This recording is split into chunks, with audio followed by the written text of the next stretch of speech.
Hello, I'm Brittany Marshall. On this edition of Commuter Connections, we're celebrating Women's History Month. We'll introduce you to the woman who's dedicated more than 40 years to MDOT-MTA. And we'll take a look at how the Baltimore Museum of Art is transforming its exhibitions to honor the accomplishments of women in the arts. Baseball is back in Baltimore. We've got your best ride to Orioles baseball at Camden Yards. And with spring around the corner, we've got information on how to get to the cherry blossom festivities in Washington, D.C. Back in Baltimore, a visit to the Edgar Allan Poe House and Museum, and Professor Verne will drop by to give insight on the upcoming Metro Subway Link interlocking project. All here on Commuter Connections.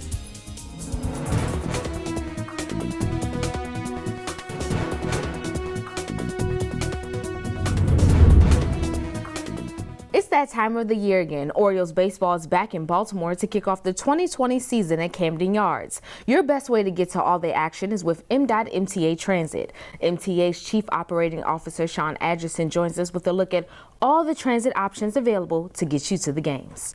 Thanks for joining us. Thank you. Thanks for having me. And tell me why transit is the best way to get to Camden Yards. So you think about it. We stop right outside the doors of Camden Yards. With our light rail link, is just a few steps away to the station, and you're right there at Camden Yards. So also with all the service that runs on Pratt Street in terms of bus service, we have plenty of options to get there. And you know, for us, that's the best way to do it. It avoids all of the traffic and hassle of trying to park and find parking downtown. You can park at one of our free stops along the way and our light rail stations and come right in. So break down those options for us. You talked about light rail, talked about some of the bus stops. So break those down for us for people to take them. So again, like we also have MARC service during the week. You can catch the Camden line and stop right there at our brand new Camden station that we opened up last fall. Of course, you have our bus service, also Metro. You can get off at Lexington Market Station or even our Charles Center station. It's just a few short blocks where you can make the transfer on a bus. But a lot of people take light rail link. Absolutely. A lot of people take light rail link. Usually about 10% of the patrons jump on light rail link. Again, with all the free parking, it's just a day pass of $4.40. You hop right on, and just the trip itself is cheaper than most parking around the stadium. And they can also use Charm Pass. Can you talk about that a little bit? Yeah, so our electronic payment app, Charm Pass, is perfect. The beautiful thing about it is that you get a 90-minute transfer window. And so where typically those who are using cash or other forms of payment, they don't get that transfer. With Charm Pass, you get a free transfer. And that allows you to come early. And that way you can come enjoy festivities before the game or after the game, and gives you a chance to transfer around or go to other parts of the city without having to pay additional fee. And how frequent are the trains for light rail link during the time of the games? It depends on day of week and time of day of the game, but typically light rail runs in terms of frequency anywhere between 15 and 30 minutes. 30 minutes a little later in the evening, and then 15 minutes typically during the bulk of the time that you're going to and from the game. So it's plenty of service out there. Typically after games, we always have a standby train waiting. So as everyone sort of comes out at the end of the game, along with the service that's normally scheduled, we supplement the service just to make sure we can get people on to their destinations quickly. And are there any other preparations that you all have going into the season that you all do? Yeah, so obviously opening day is the biggest time. It's the season, spring's here, and then you get a lot of people coming in, and sort of, hope is eternal for the Orioles to do well. So it's a big day for us. We typically meet with the Orioles and the Maryland Stadium Authority ahead of time, sort of kind of walk through the season, get a sense of sort of their activities, their large events that are going to be happening in terms of giveaways. So we meet, and that way we plan. We can have the appropriate service. So that helps. Every game day is a big event for us between MTA police and our supervision. There's typically anywhere between 20 to 25 people just sort of supporting a baseball game just to ensure we have good service. And there's a police substation at Camden Yards as well. Yes, there's a police substation there, so they can help deal with issues. And they do a lot of traffic control because you have train movement in and out, and there's a lot of pedestrian traffic. They're usually there to make sure people are safe as they walk and around the tracks there. In the first full season with the new Camden station, so it should be very nice. Yeah, it should be very nice. Again, it's a good way to get out of the sun or out of the rain if there's elements there.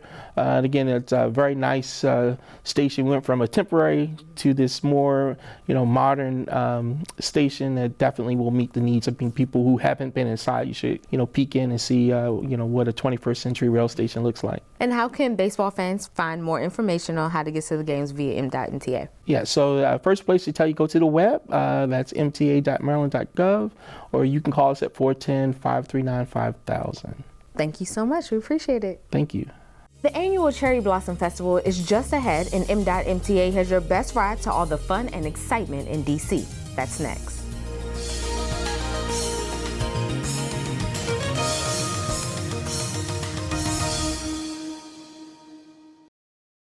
You know spring is coming when the annual Cherry Blossom Festival makes its mark in Washington, D.C. The festival runs from March 20th to April 10th, and your best option to get there is MARC Train. Assistant Chief Transportation Officer of MARC, Catherine Reed, joins us with everything you need to know to get to the festivities. Thanks for joining us, Catherine. My pleasure, Brittany. Thank you for having me. And how can you get to the Cherry Blossom Festival through MARC Train? Break that down for us. MARC makes it really easy to get to D.C. All three of our lines end right at Union Station, which is in downtown Washington, D.C. From there, it's an easy walk, ride share, or metro ride to all of the festivities or points of interest in D.C. And how far is Union Station from the festivities? Most of the festivities take place around the National Mall. It's an easy walk, a little over a mile. For those who don't want to make that walk, or for somebody who's going to an event that's a little further away, they can hop on the metro right there at Union Station. And explain to me, you said all three lines. Explain to me the difference between the three lines. So we have three lines. The Penn line runs from Perryville up in northern Maryland through Baltimore at Penn Station and down into D.C. We offer 7-day-a-week service on the Penn line. We also have the Camden line, which runs from Camden Yards in downtown Baltimore to D.C., and the Brunswick line that runs west to Brunswick, Frederick, and Martinsburg, West Virginia. Those two only operate Monday through Friday. And how much is it to actually take the train to Union Station? The MARC fare depends on how far you travel.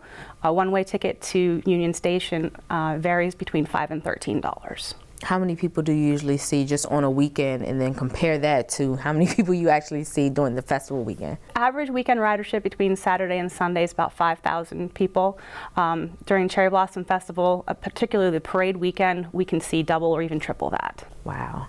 And for those who need more information on MARC Train and how all the options that they have, where can they go? Best bets can go to our website, which is mta.maryland.gov. How much preparation goes into an event like this? A lot of preparation. We start over a month in advance, discussing it with our contract operators, putting our equipment lineups together. We add capacity wherever we can, running longer train sets or even adding additional trains. And I know you have a lot of work that you all do just prepare for the whole month-long festivities, but are you all excited? Very. It's a wonderful event. I don't know if you've been down to D.C. to see the blossoms, but they're absolutely spectacular. Thank you so much for joining us. We really appreciate it. My pleasure.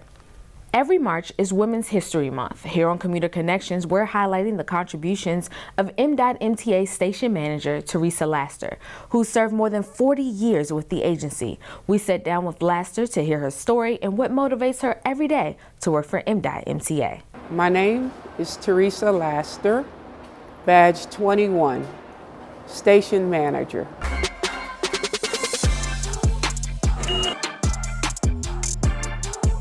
I have been with M.MTA 45 years and 5 months. I started August 23rd, 1974. When I first came to MTA, my first job was a bus driver. I drove the bus for 20 years. I enjoyed driving the bus. I got to meet people. I got to learn the city and the county. And above all, I felt free. At that time, there were not a lot of female drivers. The role of women have changed over the years tremendously. We have now the Metro subway, rail. We have supervisors, and in all those fields, we have females working. So it has changed, a positive change. Yes, I do have several awards throughout the years with MTA. I recently received an award of 45 years of service, Transit Ambassador, a Certificate of Achievement, 2007 Appreciation Award of Excellence. It's a wonderful feeling. I feel very blessed. As a station manager, first of all, we provide quality service and transportation every day. My job is to monitor the TBM machines and make sure everyone that's on the platform is safe. Anyone that needs help with the TBM machines, it's my job to show them how to use it. My job is to answer any questions that they have. I find the job to be very satisfying. I feel as though I have made, and I do make an impact as far as listening, being patient, being professional, just a smile to brighten their day. My interests outside of MTA is wonderful, loving friends and family, spending time with them. MTA has helped me provide for my family in many ways as far as security. Through my journey here, I was able to set my family up for success. One of my passions outside of MTA is photography.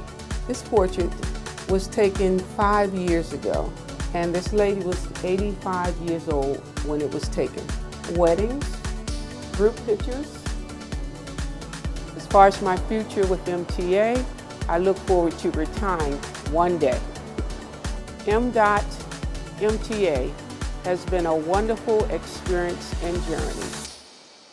Just ahead, a look at how the Baltimore Museum of Art is honoring the contributions and work of women in the arts. Stay with us.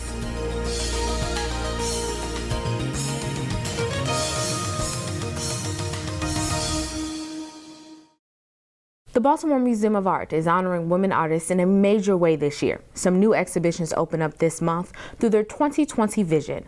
Gamien Guillot, Chief Education Officer of the museum, joins us with more on how they are honoring women. Thank you for joining us. Thank you for having me. Can you tell me about this 2020 vision that you all launched and how important is it? Absolutely. So, we were looking at the centennial of the ratification of women's suffrage coming up in 2020 and really reflecting on the past century of women's contributions in the arts and thinking that this is a really appropriate moment for us to pause and take stock at how we can look at expanding the canon of art history. And why did you decide on the entire year? Well, we know that the work can't be done within a year, but the work can certainly be begun within a year. And given the attention that we knew would be more broadly in the media and in the world on the sort of the notion of women's contributions across society in this year, it felt like a very good time to launch this initiative. And before March, you all launched the exhibition By Their Creative Force. Can you tell me a little bit about that? Yeah, absolutely. So that's a collection of works by American women modernists. So a group of women, ranging very, very widely from folks that we know, like Georgia O'Keeffe, as well as artists like Elizabeth Catlett, who are a little bit less well known, and some area favorites and Baltimore artists like Grace Hardigan. So it's a really broad collection of women who have contributed really substantially to the history of modernist art history, and are yet not necessarily understood and viewed for their contributions widely. And what has the reaction been to that exhibition? Oh, it's been phenomenal and actually really surprising for us. We're always gratified when people pick up on the work that we do, but I think that something about the particular theme and the particular lineup of artists has really sparked people's imaginations. And you talked about it sparked their imagination, but what sparked you all's thought to have an exhibition like this?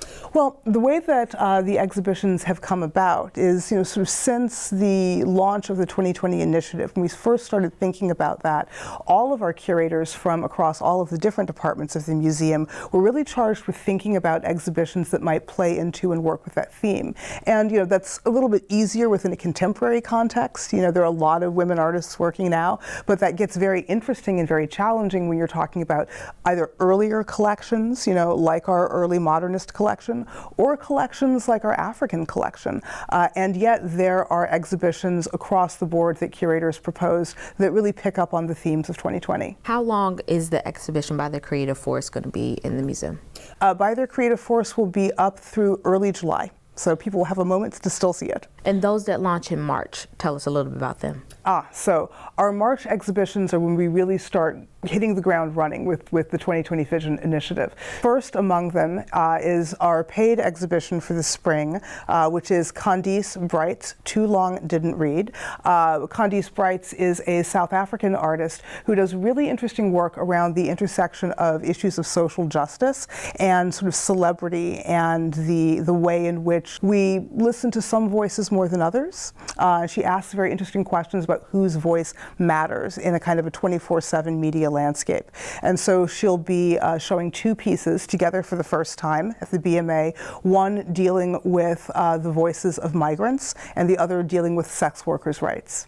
Wow. And how long are those pieces? So there's actually over 33 hours of content in the exhibition. She's a video artist. Very, very long pieces. And this is why your ticket will give you free re-entry to the exhibition, which is really quite wonderful, so that you can really sit with those narratives for the long term. The exhibition will open on the 15th of this month, and then it will come down on the 12th of July.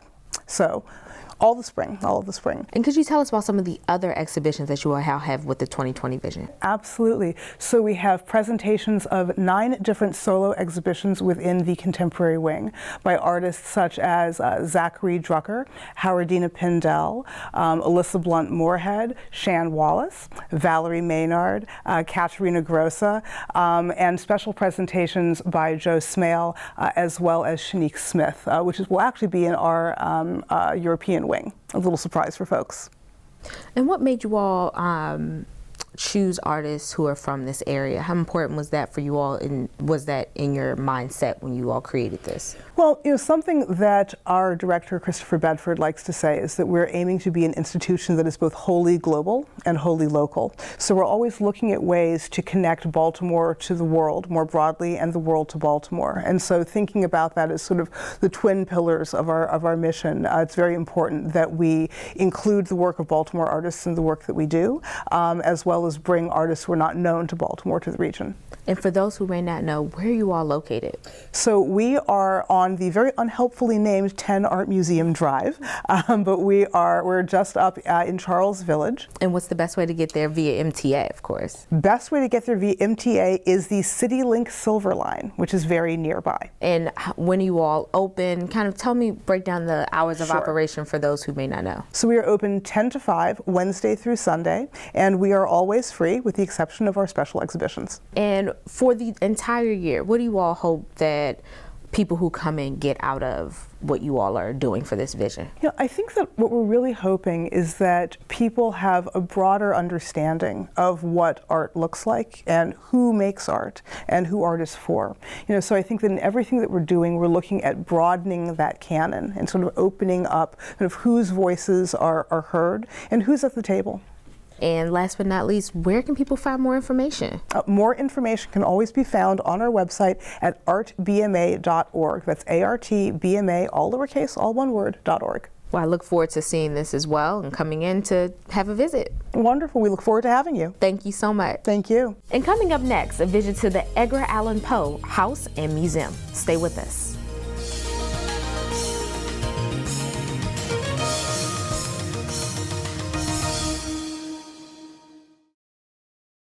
The Edgar Allan Poe House and Museum, dedicated to the life of world-renowned writer and poet Edgar Allan Poe, is a unique museum right here in Baltimore. Joining us with an inside look at the historic place is board president Hearst Hesse. Thanks for joining us. My pleasure. It's very nice to be here. So tell us a little bit about the person that this whole place is about, Edgar Allan Poe. Well, Edgar Allan Poe, as you mentioned, was a world-renowned writer, mystery writer. He's often regarded to as the father of the mystery detective genre. He just launched that. He's also gave science fiction a boost in his writings. And he lived a short period of time in Baltimore and wrote some of his works in Baltimore, and that's what the Poe House Museum's all about. And what can people learn when they go? Well, they can learn, first of all, just how small a place he lived in with a lot of people. It is quite a small place. I don't know the square footage, but it's a lot smaller than anywhere that you or I live. And he lived there with several people, and he also did his writings there at the home up on the 3rd floor, which is a small studio type place. And what can people see when they walk in? Well, they can see first of all, where he actually lived in Baltimore. They can see there's storyboards about the various stories that he wrote there in Baltimore, and basically just get a really good feeling for, the atmosphere in which he wrote. And how many years has this house and museum been around for people to see and actually come in? Well, the house has been around a long time. I mean, he lived there from 1833 to 1835, so it's been around at least that long. As a museum, that's a little more difficult to say. The Poe Homes housing development was constructed around 1940, and there was a real threat of losing the actual Poe house at that time. So a bunch of Poe supporters got together, they rescued it and saved it, if you will. And then ultimately the city took it over a few years later. I think somewhere in the 1970s the city took it over. And so how much does it cost to go to the museum? The admission is $8 for most people, active military and students. It's $6. What do people find is the most exciting part about it? The Poe people are interesting people. We at one time had a 24-hour camera, if you will, up on the 3rd floor, if you want to call it, so people could just tune in and listen to nothing, and people did. And it's just the closest to him, learning bits and pieces about him and his writings that they might not have known. There's always something that can be learned there. And where can people find more information about the museum, how to get there? Well, the best place is our website, poeinbaltimore.org. So how is the Edgar Allan Poe House and Museum accessible by transit? We are located at 203 North Amity Street, and it's accessible through the CityLink Orange Line. Thank you for joining us. I look forward to visiting one day. We would love to have you join us. And it's time to visit Professor Verne, our eccentric but knowledgeable go-to person for an understanding of all things technical and scientific in transportation. On this edition of the program, Professor Verne breaks down all the important information on the Metro Subway Link interlocking project. Engine start. Aye, Professor.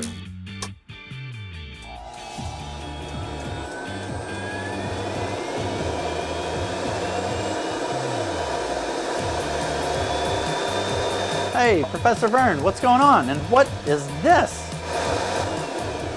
Good morning, Administrator. We're testing an atomic engine that Robot designed. So where would we use that kind of thing? Like on a MARC locomotive? Robot, what exactly did you design that to do? It will take me to Alpha Centauri. Sorry, Administrator. It looks like my research has gone off on a little tangent. Yeah, do you think? Anyway, Professor Verne, I'm here to talk about our Metro Subway interlocking replacement project. Absolutely, Administrator. Throughout 2020, Metro Subway will undergo a project to replace both the State Center and Charles Center interlockings. But Professor Verne, what exactly are interlockings and why are they so important? Interlockings are very important, Administrator, because they provide safe passage for trains from one track to another. They're also called crossovers and consist of railroad switches, railroad signals, third rail systems, rail heaters, railroad ties, and thousands of feet of cables. Do you happen to have a mock-up that lays all this out? Actually, I was just getting to that. Shall we check it out? Let's check it out. Okay.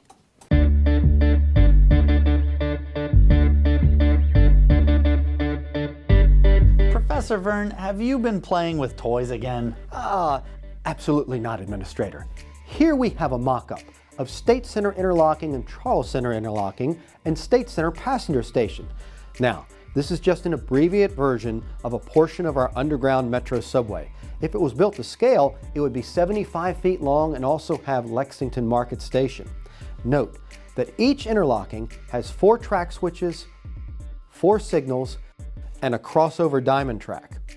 Normally, trains move outbound towards Owings Mills on track 2 and inbound on track 1. The train on track 2 is moving outbound toward Owings Mills and passes straight through Charles Center interlocking, while the inbound train on track 1 passes straight through State Center interlocking. Now, both trains make their stop at State Center passenger station, then proceed straight. So normally the interlockings just pass the train straight through? That's correct. Normally, the 4 switches of the interlocking are all lined for straight moves. So tell me, why would we need to do anything differently? Sometimes we need to take a portion of rail or an entire interlocking out of service. In that case, we will route the trains that normally use that track onto the other track. In other words, we single track around the portion of the railway that's out of service. Okay, Professor Verne, show me an example of single tracking. Let's say we need to replace a section of rail on track 2.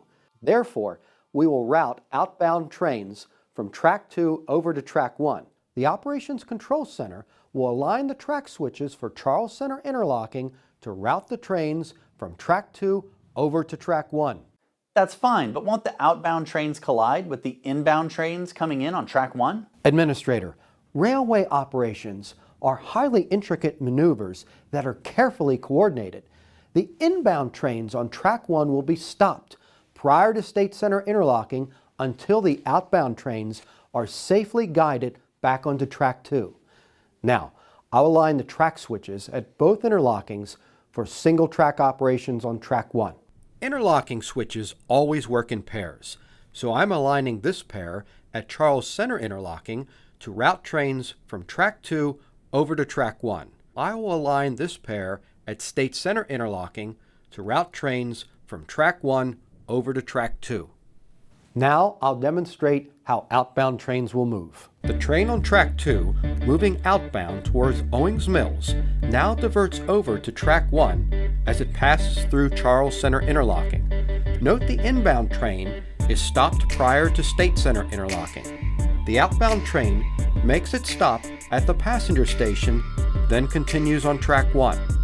Then is diverted back onto track 2 as it passes through State Center interlocking. Now see the inbound train continue to make its stop at the passenger station. So this is how we single track around the construction activity. Excellent demo of single tracking. So why do we need to replace these interlockings? Administrator, after 37 years of service, the parts of the interlocking are near their end of life. Therefore, we're replacing them to maintain a state of good repair, just like in 2016 when we replaced Reisterstown Plaza interlocking. So tell me what will happen during the project.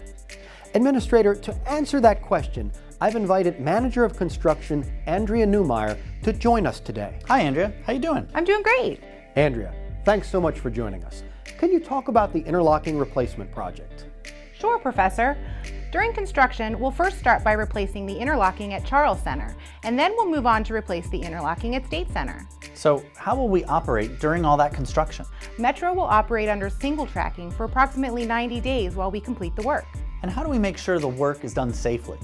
We will establish a boundary between the active construction site and the operating railway to ensure they're always separated by a safe distance. Andrea, Professor Verne, I want to thank you both so much for explaining how interlockings work. My pleasure. You're welcome. And sir, this is an amazing model. My son would love to come in and play with it. You know, I think we can make that happen.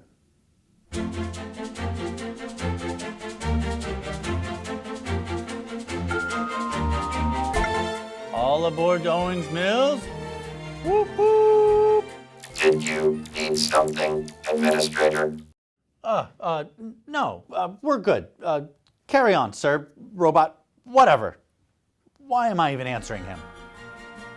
That brings us to the end of another edition of Commuter Connections. Thanks for joining us. We'll see you next time.